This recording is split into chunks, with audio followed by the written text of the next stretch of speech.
now let's go into our second keynote. And I would like to introduce Norman Wagner, head of group media at Deutsche Telekom. And Norman is going to talk to us about how to kill a party with data. So Norman, I will pass the torch to you. Thank you. Thanks, Yanis. And yeah, I think we all remember parties before we had this Corona mess. And so you remember that when I show my first slide. So, and I'm really happy to be keynote speaker after wine tasting. I think that's the brilliant timing, except that I couldn't have too much of this wonderful cava. So, I have a slide deck actually, and if it's coming up, I would guide you through that. Here we are, killing a party with data. So, and actually it really refers a little bit to one of the breakout sessions we had before, which was about the loss of cookies and so on. But we come to that later. So you all remember these kind of images. So the time where we were on parties. So would you walk through parties and actually talk to the people and say, hey there, here's my mobile plan.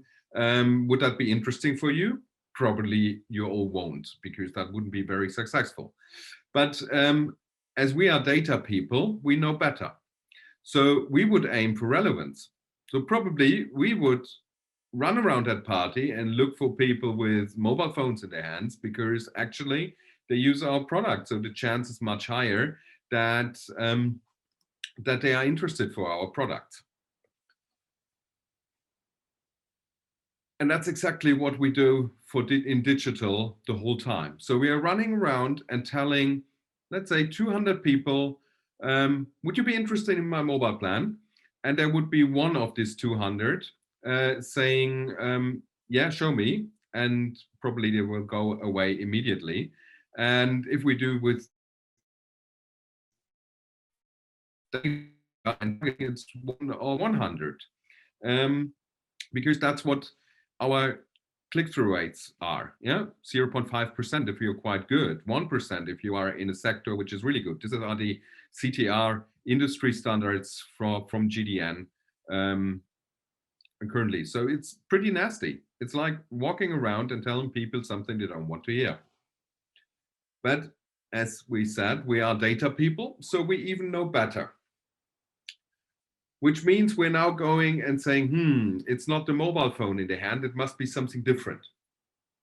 So we look at this guy with the headphones. He likes music, so I go there and tell him, hey guy, take the mobile plan, you have a music stream on unlimited. So, and the other guy loves gaming.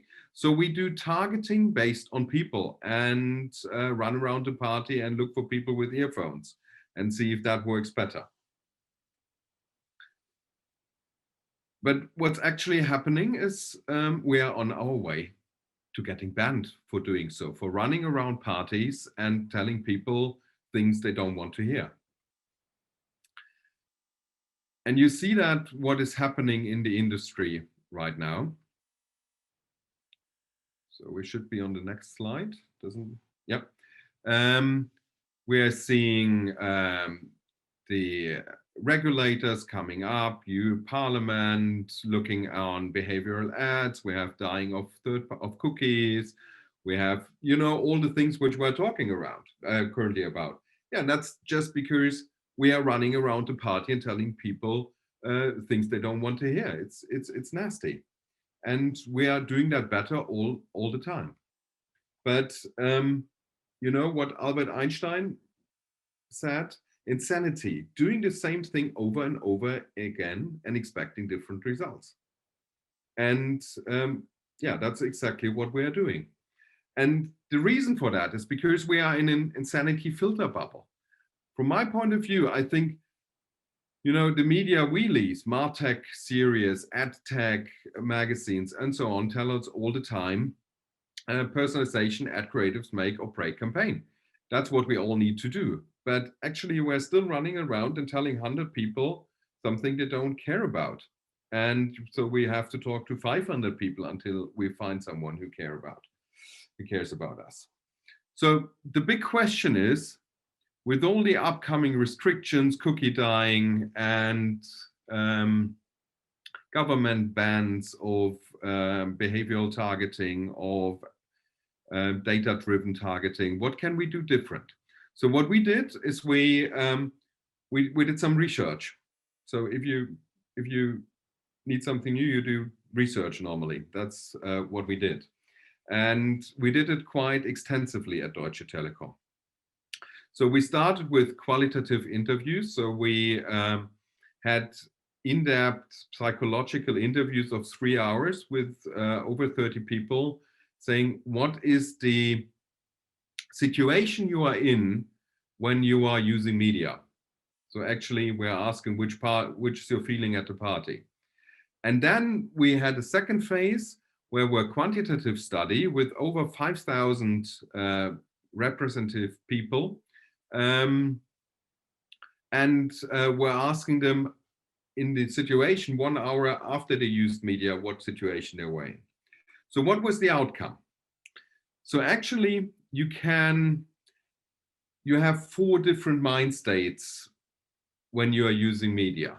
One is the split between casual drifting, so without a certain intention. So you're just using it and so on, or selective search. So when you have a clear idea why you're using the media, why you're going in, where you want to go.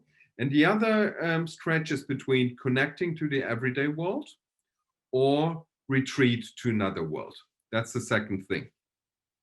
And when you put that on a graph, and we all love graphs, we identified 9 party scenes for media, or let's say we call it media moods, where you have things like short notching out of the everyday life, which we have in the center. It's not very selective. It's just a short outtake. Or we have focused acquisition of information and knowledge, or relaxing on the bottom right, relaxing, unfocused. When we just want to drift away, sitting at our sofas at 8 p.m. and watching a film on Netflix. And these moods are also very relevant for attention of media. So when we are in the left side is focus acquisition of information and knowledge. 93% of the quotes say they have a very high intention for ads when they're in that mode, because they're very lean forward. They look for something and they have a high retention. And they also say, a third of them, ads are trustworthy, and a quarter of them say informing. And it's very similar when you are permanently stay up to date. That's when you are going on news sites, things like that. You have similar high rates, and it looks completely different in other situations. And so we tested campaigns. So we ran it in parallel. We used user targeting, audience targeting, behavioral targeting, whatever, versus targeting of the user situation, of the media use, so of the state the people are in when they're using. Proof point at key measures. So consideration went up by 68% when we did focused acquisition, when we targeted on focused acquisition of information and knowledge versus audience targeting with programmatic online video. And we did a brand lift with Civier here. And also even on awareness, different state, permanently stay up to date. And the awareness increased by 19% versus audience targeting. We did it for YouTube. By the way, I see it in the chat, same here. That's why I'm looking to the left there. I have the slides again. My resolution is also quite low. I don't know.